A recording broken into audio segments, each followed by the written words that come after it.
ในวันที่ 10 กุมภาพันธ์ 2026ขบวนโฆษณาหาเสียงของผู้สมัครเลือกตั้ง30สภาแห่งชาติชุดที่ 10 เขตเลือกตั้ง 17 และ30สภาประชาชนขันแขวงสุทธิหาเมืองพะวงได้จัดขึ้นอย่างคึกคืนอยู่บ้านเวียงไส้เมืองพะวงแขวงอัตตปือการลงหาเสียงครั้งนี้นำโดยฐานนางมินพรไส้ชมพูประธานสภาประชาชนแขวงทางเป็นห้องประธานคณะกรรมการเลือกตั้งขันแขวง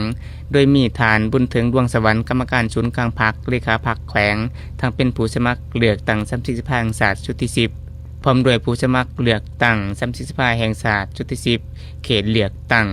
ที่ 17 และ30สภาประชาชนขันแขวงสุทธิหาอยู่เมืองพะวง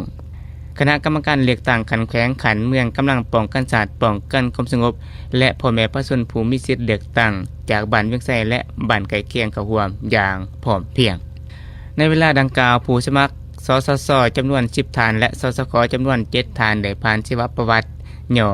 ผลงานและทัศนะแนวทางการเคลื่อนไหวเวียกงานของตนเพื่อให้ผู้มีสิทธิ์เลือกตั้งได้รับทราบและมั่นใจในความหูความสามารถที่จะเป็นตัวแทนแห่งสิทธิ์และผลประโยชน์ของประชาชนอย่างแท้จริงผมเดียวกันนี้คณะผู้แทนยังได้เน้นหนักให้พ่อแม่ประชาชนเห็นถึงความหมายความสำคัญของการเลือกตั้งโดยที่เอาบัตรเลือกตั้งครั้งนี้เป็นปางบุญใหญ่ของศาสตร์ที่ดำเนินไปภายใต้บรรยากาศแห่งประชาธิปไตยและถูกต้องตามกฎหมายทั้งนี้ก็เพื่อเรียกร้องให้ทุกภาคส่วนที่มีอายุ18 ปีขึ้นไป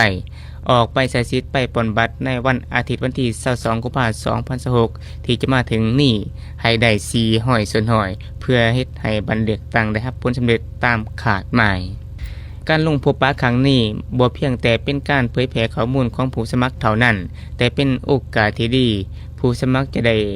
รับรู้ถึงความมุ่งหมายปรารถนาและชีวิตการเป็นอยู่ของประชาชนในท้องถิ่นเพื่อเป็นข้อมูลในการเคลื่อนไหวเวียกงานสภาในต่อหน้า